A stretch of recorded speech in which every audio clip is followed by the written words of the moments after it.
as an MVP contender in that league, always in the top 5 in the league. He's 33 years old. He's played for 11 years, so he says experience is what he brings to the table. He played for Memphis State University and played with Steve Francis in junior college. Nico? Hindi po si OG Minor ang papalit kay Sean Daniels, ha? Para lang malinaw. Here's Baguio. Yeah, Baguio's been very quiet in this game. Good hustle by Kelly Williams. Alapag. 4-3.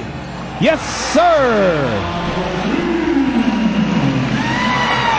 So right now, it seems that the entire Alaska Aces team is quiet, and they're being quieted by the guns of Jimmy Alapag, Mac Cardona. Right now, parang yung unit on the floor sa Talk and Text, everyone contributing for the cause. Almost a turnover, and it is. And here's Cardona on the move. Cardona drop pass. A good anticipation by Baguio. But this is a big 19-point lead for the Tropang Texters. Game 1 was a rout in favor of the Aces. Game 2 and 3 were close. But here in Game 4, Talk and Text blowing this game wide open here in the third quarter. That's because of another unanswered run by Talk and Text, which is a 10-0 run in the span of only 2.5 minutes. Ito tahimik, ha? Diamond Simpson, haven't really heard much from him, especially after a very solid first quarter.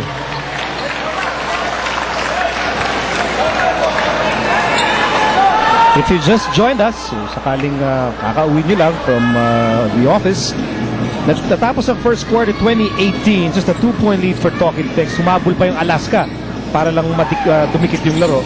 The second quarter, lumamang ang Talk and Text by more, or at least 14 points. And they led 46-33. But in this third quarter, it's all Talk and Text, 60-39. At 30-second timer ito, hatid sa inyo ng Handy Fix, yung first aid ng Bahay Mo, Bonzol, and Seals All. Right now, itong Talk and Text, Tropang Texters, they're doing everything right, it seems. Everything's going their direction. They're sharing the basketball. A lot of nice inside passes. They're going for rebounds. In the entire game, they're out-rebounding Alaska so far, and everyone contributing. The unit on the floor that started this quarter for them, everyone had a basket. Everyone had a basket. Yan, pumasok si Jason Castro. Siya naman ang aasahan ng Talk and Text. It's a giant get-together para sa FIBA World Championship. And also follow Team USA with these TV specials on BTV and Solar TV. Back to this game, 5.5 remaining. Dito sa third quarter, Baguio, quiet. Devance, quiet. And you might say the entire Alaska team has been really quiet, especially here in the second half. Devance. 9 to shoot. Devance still has the ball outside Baguio. Here's Devance on the move. Shot clock down to 2. And a miss by Joe Devance. Here's Castro. As we hit the 5-minute mark of the third quarter. Leo Campo. Yun yung tapik galing kay Sean Daniels. But the ball will go out of bounds in favor of Alaska. And when you look at the way Talk and Text looks right now compared to Alaska, yung Alaska, they almost look like a tired team, it seems. They've lost that spunk in this game, and especially here in the third. They went through that grueling 5-game series against Ginebra, winning Game 5 in such dramatic fashion. And then they dominated Talk and Text in Game 1. One can make an argument, Talk and Text coming off a long break. That might have been a factor. I think you can argue that they had a long break. That is undisputable. But whether or not that affected Talk and Text's performance, of course, is up for debate. But that's ancient history now. Right now, Talk and Text in lethal form as Daniels secures another rebound. In this quarter, Sean Daniels doing a better job rebounding compared to Diamond Simpson. And now we're beginning to see that crisp ball movement that Talk and Text so effectively used as part of that 13-game winning run back in the elimination round. Ugnatan. And Ugnatan will score at sa wakas. May nakapunto sa dito sa Alaska. First 2 points para kay Reynald Ugnatan. It seems like Alaska's working its way back. And in the first half, their bench was unable to produce for them, and that's why they got into this big hole.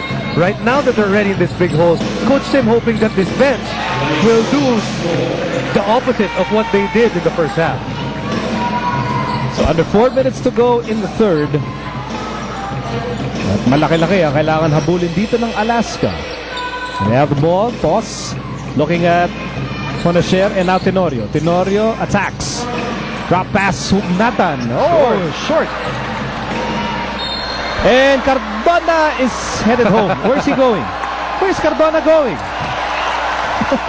But that's the kind of energy that Talk and Text has in this ball game.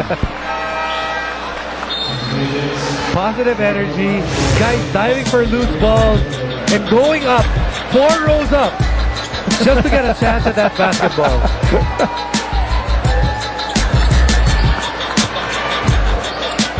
Galing umihilag ko isang bro. Dalawang beses nakailag eh. Mark Borboran. Top shot.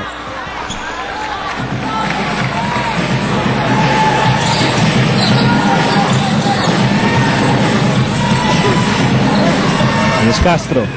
Carry.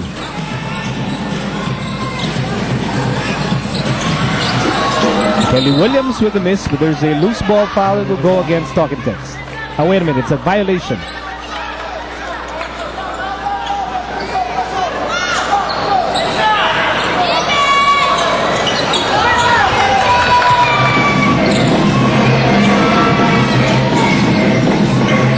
Here's Fonacier and now Borboran. Borboran, it's his first time in the ball game. 2.5 remaining in the third. Here's Ugnatan. Shot knocked down to 4. And Tenorio to Ugnatan. Another wild shot. Of course, he took that with his right hand. And here's Castro on the move. Castro! No! Almost, but not quite. Would have been a magical shot. And here's Borboran to Tenorio. Tenorio, drop pass. Ugnatan again. Foiled. Give credit to Jason Castro, who missed on one end, but didn't give up. It was a fast break opportunity for Alaska.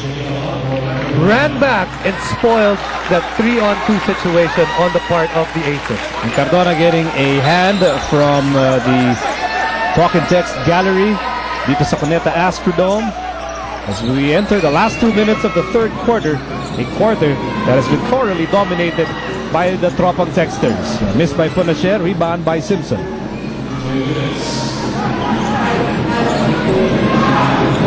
Lots of time to shoot para sa Alaska. And here's Simpson. Almost like you almost feel that Alaska has to give Diamond Simpson some good touches near the basket just so the rest of the guys can get their confidence back, because man, it seems that the entire 5 guys on the floor for the Aces have all struggled at the same time. Parang nagkulang sa gatas. It seemed to be lacking in urgency and energy, while Castro and the Tropang Texters continue to pad their lead. Lamang muli sila 64-43. Yung Talk and Text naman, laban ang laban. Feeling nila mauubos na yung load. Kailangan sulitin na to. Of course, Talk and Text facing the possibility of going down 3-1 if they lose this game. Hence the urgency, the energy. They do not have Ryan Reyes, but parang hindi halata.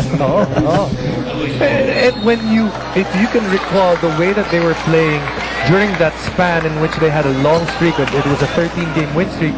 This is an energy team because a lot of these players on this team, although they're name brands and players that can really put up big numbers, they're energy players. It makes such a big difference, and it has made a big difference here in the third. Castro fires, a lot of confidence in that three-pointer. Everyone fielded in by Coach Chot Reyes has contributed in today's game. Jason Castro right there had his 5th point. Even guys like J.R. Quiñat contributed in this game. Mark Yee also back in the first half.